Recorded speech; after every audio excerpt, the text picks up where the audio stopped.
and welcome to the X22 Report. My name is Dave, and this is episode 275, and today's date is January 28, 2014, and the title of this episode is Another Country Sells Off U.S. Dollars to Diversify Reserves into the Yuan, and we'll get into that a little bit later in this report, but let's get started with the economic collapse news.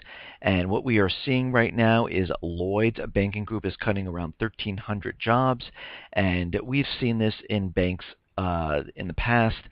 Just a couple months ago, around September, October, Citibank, JP Morgan Chase, Bank of America laid off people in the mortgage department because they realized that housing was declining. And of course, if the mortgage applications are plunging, you don't need those people sitting there issuing mortgages, so they got rid of those people and they shrunk the departments. And we are seeing this all throughout all different banks, and they will be laying off more people as time goes on because you're not going to need many of these type of people working. And of course, Lloyd's was saying that this was a strategic review. A lot of the jobs were duplicated and they don't need these people. And we usually see this coming into the start of a recession. We saw it back in 2007 going into 2008. A lot of companies were starting to lay off a lot of people. I know the company that I was working with in Manhattan laid off thousands upon thousands of people before 2008 of October. It happened a year earlier, and then throughout the entire year they laid off 200 and another 300 and another 150, and that continually went on. Now, the durable goods report came out, and it is terrible. The December number plunged by 4.3%, and on a year-to-year series is consistently negative. That means there is a recession coming up. And again, we have to look at this. I mean, computers and electronics, plunged to 1993 levels. And of course, they're blaming this on the weather. They always blame it on the weather. But again, people have been ordering things online. People order their computers online. They order their electronics online. And if you're stuck in your home, the weather has nothing to do with this. What is going to happen when all the brick and mortar stores are gone and everyone's online? How are they going to blame this on the weather? Now, as we know, the housing market is in a full decline. It was pumped up to make people believe that the housing market was improving. That's why Obama was out there in 2013 in August telling everyone in Arizona that we're in this fantastic recovery. But ever since that speech, housing has been declining every single month. Mortgages have been plummeting. Traffic to new homes have been plummeting. And now we see, just as I reported yesterday, new home construction, new home purchases are down 7%. And right now the price index is also falling. The composite index posted its first monthly decline, dropping from 165.9 to 164.8, which is down 0.06%. And we're going to start to see this decline as time goes on because this housing market cannot be sustained. It can't be sustained because most of the people purchasing this home are not everyday Americans. It is investors, hedge funds, and they are purchasing these homes in cash, trying to push the market up. And they hold on to the houses. They don't care if they, rent them or not. And eventually they try to unload them. But when there's no one to unload them to, what do you do with them? And we're going to start seeing the housing market start to really ramp up in the decline mode here, and it's going to start to plummet as time goes on. Now, in a couple of reports ago, reported that JP Morgan saw a huge withdrawal from their gold vault, and we're seeing this happen again. In JP Morgan, we saw an identical withdrawal of about 321,000 ounces, matching the record withdrawal and amounting to 28% of all JP Morgan gold in storage. Adding to Friday's drop, this means that a record 47% of JP Morgan's gold has been withdrawn in a few short days. It looks like people are trying to get their hands on the physical metal. They don't want the paper, they want the real stuff. And the only reason they want the real stuff is because they realize they better get it now or they will not be able to get it at all. Now, we understand that the Fed made the announcement in December about tapering and how they're going to taper $10 billion each month, and they haven't started that yet. And right now, again, if they start to taper this, who is going to purchase the Treasury bonds? Again, most of the countries out there are not purchasing; they are selling their Treasury bonds. China has already said it doesn't see a benefit of holding U.S. dollars. It doesn't see a benefit of holding Treasury bonds. Russia has said the same thing. And right now, the Fed is the purchaser of Treasury bonds. So what they have done, the government, the Obama administration, is going to unveil a Treasury IRA. Now, right now, it will not be mandatory. They are setting it up, and President Obama will unveil a new retirement savings plan tonight that allows first-time savers to buy U.S. Treasury bonds tax-deferred for retirement.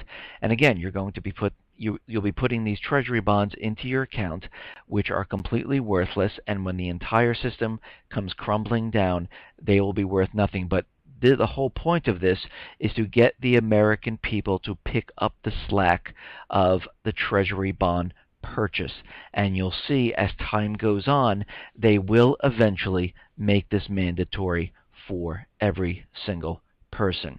Now, as the title of this report says, another country is selling off U.S. dollars to diversify into the yuan. This is happening all over the place, and a lot of these countries have been dumping the dollar in bilateral trade to use the yuan, and many of the countries have done this already. Brazil, Argentina, Indonesia, India, Iran, United Arab Emirates, Belarus, Hong Kong, South Korea, Russia, Malaysia, Venezuela, Syria, Cuba, Turkey, Dubai, and there are many other countries that have done this already. And right now, what has happened is that Nigeria, they came out and they said the Central Bank of Nigeria to sell dollars to diversify reserves. Nigeria Central Bank to raise share of yuan to 7% from 2%. Nigeria Central Bank to diversify reserves into the yuan. And we can see what is happening because we have to go back when we had the mall shooting in Africa. At the same time, China was making a deal with Kenya to be the clearinghouse for Africa for the yuan. And we can see what is happening at this time. Every single African nation will eventually be selling off the U.S. dollars, building up their reserves of the yuan, because this whole entire system is being transferred and moved over to the yuan. Right now, Kenya is the clearinghouse, and most of the other countries in Africa are going to start following suit, and they're going to start dumping the dollar and going into the yuan. And this is why the U.S., the French, the EU are all in Africa at this time. Chinese are pouring in billions of dollars using U.S. dollars to build up the infrastructure to help all these African nations drill and mine for natural resources. They've already made a clearinghouse for the yuan, and we can see how this is all playing out right now. This is the move. I mean, we're seeing many of the moves all over the world.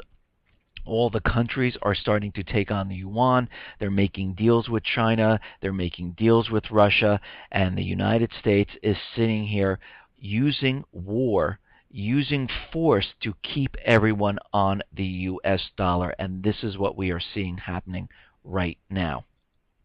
Now, yesterday I mentioned that Florida was introducing a bill that was going to nullify any gun laws that the federal government puts on the states. And we see right now Missouri is also doing the same thing. It was shot down by the governor, Jay Nixon. He vetoed it, but they're back again. They're introducing Bill 1439 by Representative Doug Funderburk. And What this bill goes on to say is that all federal acts, laws, executive orders, administrative orders, court orders, rules, regulations, whether past, present, or future, which infringe on the people's rights to keep and bear arms as guaranteed by the Second Amendment to the United States Constitution and Article 1, Section 23 of the Missouri Constitution, shall be invalid in this state, shall not be recognized by this state, shall be specifically rejected by this state, and shall be considered null, void, and of no effect in this state. Now, I don't know why we need all these bills protecting us from the federal laws, because we have the Second Amendment already. It's very, very clear. And we're making this much more difficult by placing these laws to protect the rights of the people when they already have the laws here, and any law that the federal government does that is in contrast to the Bill of Rights is completely null and void. So I mean it's nice that they're doing this and reaffirming this, but again, the people need to speak out and say absolutely not, absolutely not. This is an infringement of my rights, my Second Amendment rights, just like it's an infringement of my First, my Fourth, my Sixth, my Fifth, and we have to protect our rights, because on the top of the document it says we the people. Now, we understand that the United States and the central bankers need to get into Afghanistan. Their mission is to get in there, and they need to keep this location. And right now, Karzai is making it very difficult for them, and they're getting very frustrated. And Karzai suspects U.S. is behind insurgent-style attacks.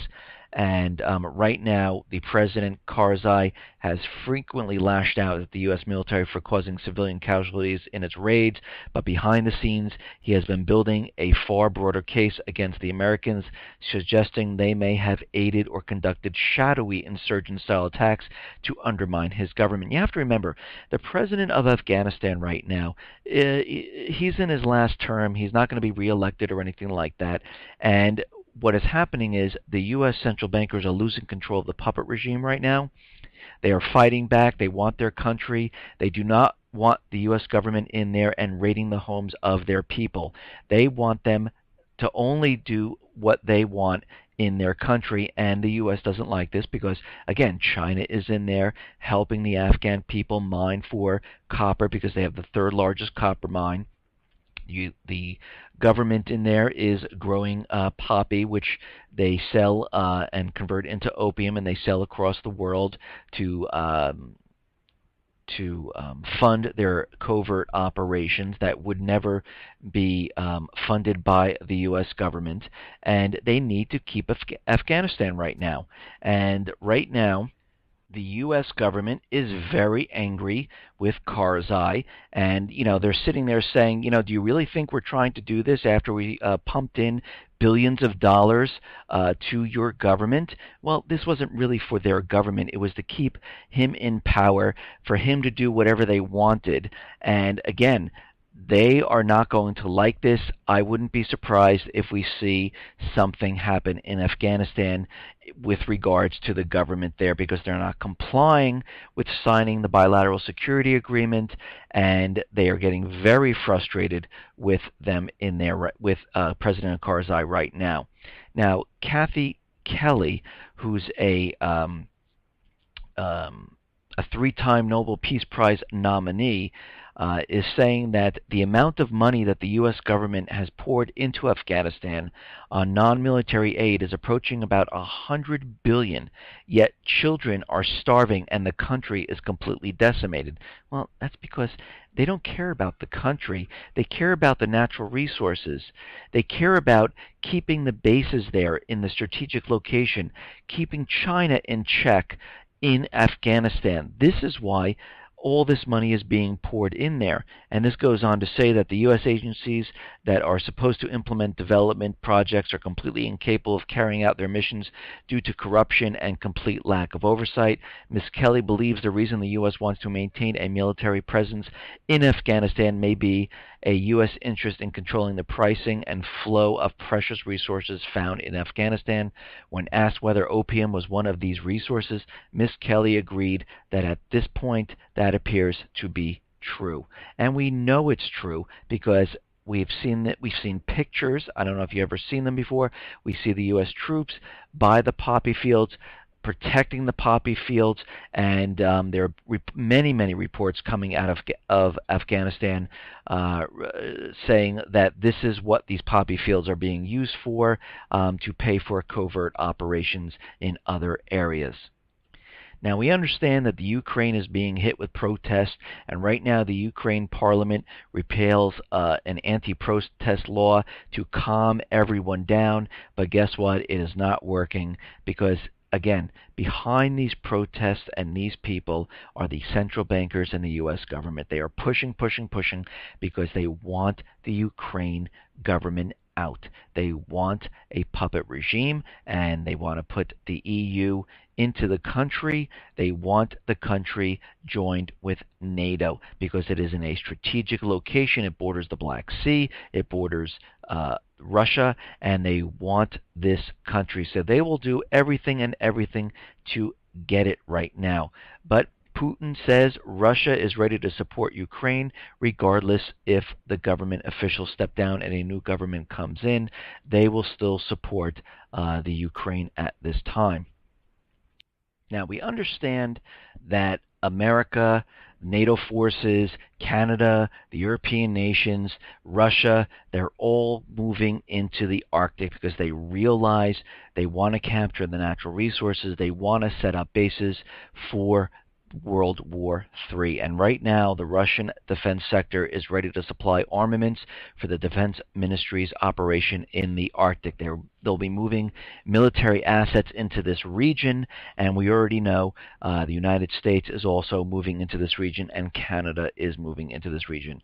Now, Iran and North Korea are helping Syria resume building missiles. Syria has managed to enhance its missile production efforts thanks to the help of the North Korean and Iranians, and Assad's regime has been able to resume manufacturing missiles at a pace that exited before the 2011 start of the Syrian civil war.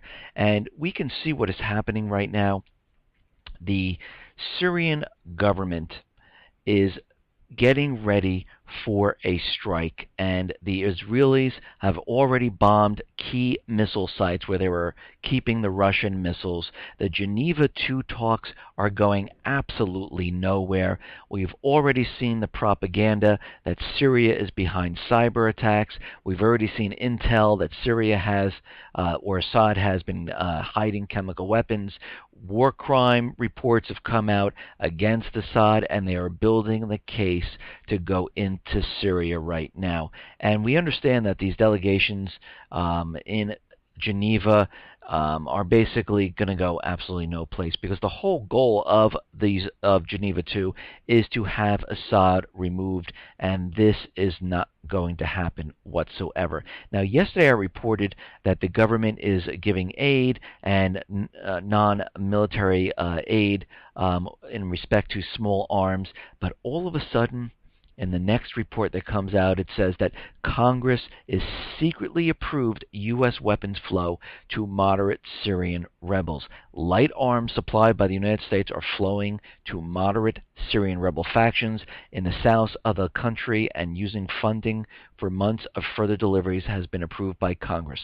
Small arms, as well as some more powerful weapons such as anti-tank rockets, have been delivered to the rebels in Syria. So you can see what is happening. Israel came in, they bombed a lot of the defensive missiles that they had. Now armament and military assets are being supplied there. They have soldiers standing by in Jordan right now. And this is completely in preparation for another strike into Syria, because they realize they have no other way of getting Assad out, and they need him out. The goal is the same. The way they're going to do it is going to be a little different. Last time they used chemical weapons within the country. This time they're going to take it outside of the country, and this is what we need to be ready for. Now, yesterday I reported on Sochi and how we believe that something is going to occur there because of everything that's going on. There is an additional report out there saying that there is a dirty bomb fears in the Olympics. And national security experts are expressing increasing alarm over the possibility Islamist militants could use a dirty bomb at the 24 Winter Olympics in Sochi, Russia. And this goes on to say that several factors make a radiological attack attractive to terrorists. According to a report of the Open Intelligence Langley Intelligence Group Network, preparation for a dirty bomb attack would be low, requiring only a small amount of radiological source material and conventional explosives.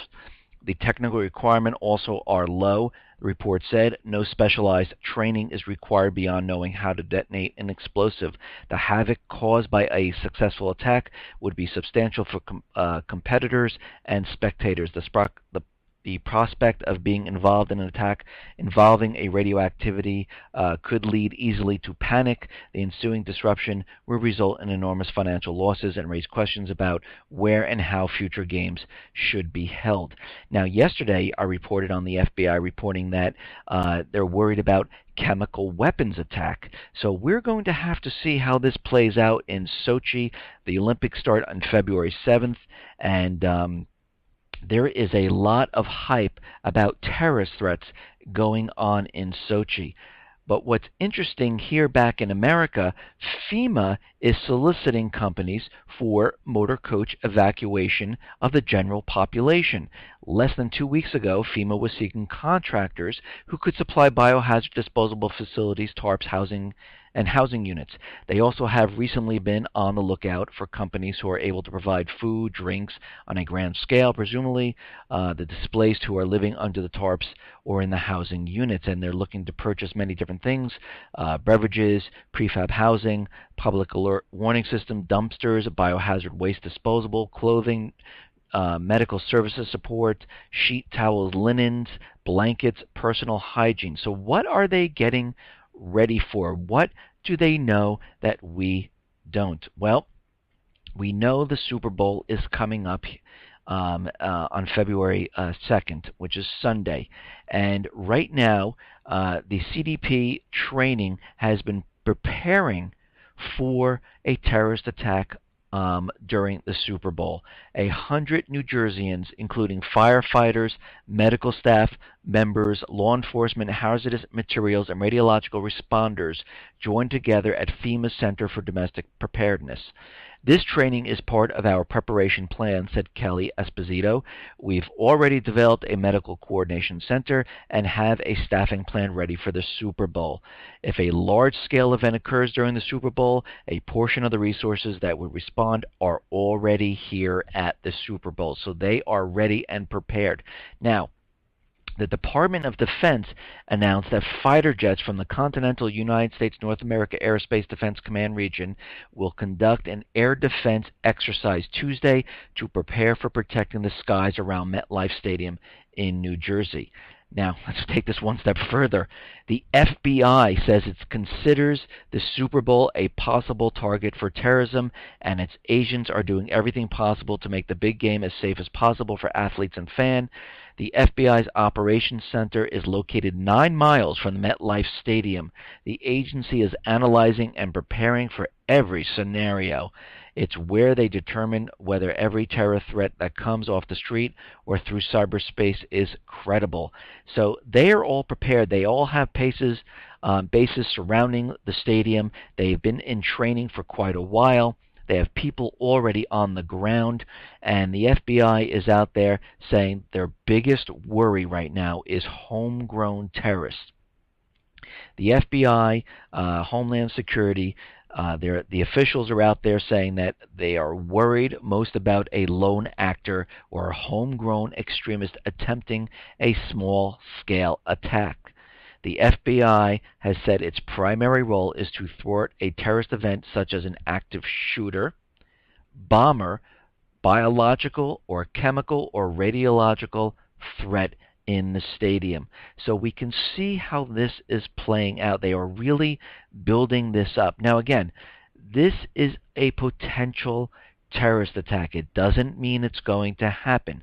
But with all this preparation and all the indicators, it leads us to believe that something might happen. The same thing in Sochi. There are so many threats. There's so many precautions. There's so many intelligent reports out there saying that they're going to use chemical weapons. They're going to use a dirty bomb. They've already seen bombers in advance out there blowing things up, and it's all. And they already, United States already has warships out there. They have an evacuation plan. The FBI is also out there too, and wherever the FBI is, it seems like things happen. And it seems like, to make it look really good, they would already be on the ground ready to hold off these terrorist people that are keeping the people inside the stadium.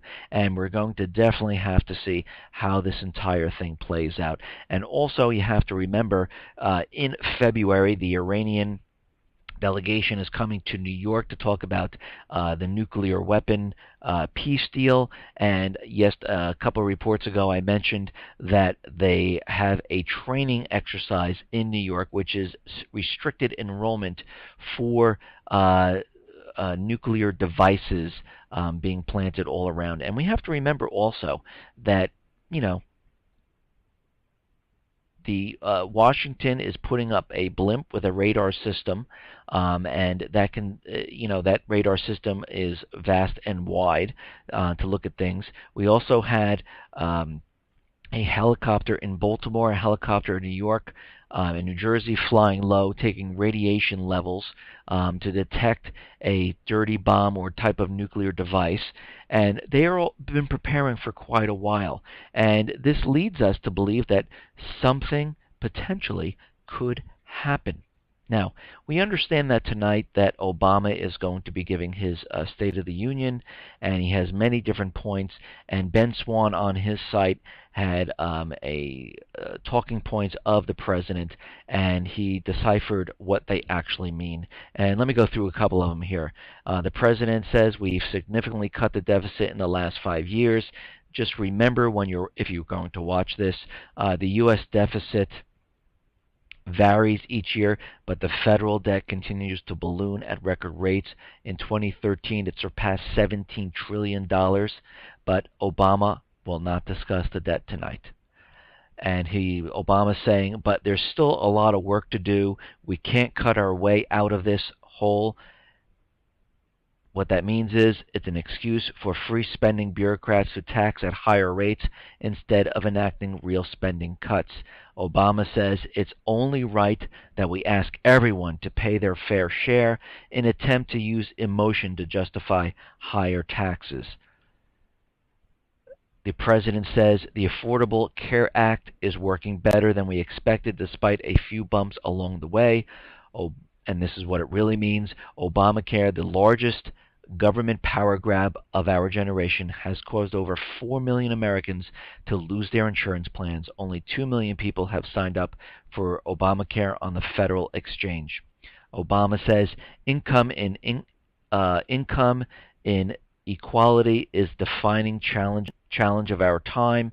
What he really means is, when you hear this, hold on to your wallets. We all know what this means. The president says we have to make sure that there are new ladders of opportunity into the middle class. This is what it means. This feel-good jargon means absolutely nothing. And president says long-term unemployed Americans are not lazy, and it's our job to protect them. This is what it means. In an attempt to justify Obama's welfare state, 20% of American households are now on food stamps, and about 50% of the U.S. population relies on government subsidies. The president says, if Congress refuses to cooperate with me, I'm prepared to act on my own. What this means is, translation, I am prepared to overstep the Constitution and blame Congress for anything that does not go my way. Listen, everyone. Thanks a lot for listening. Be well, be safe, and especially be prepared. Thanks a lot.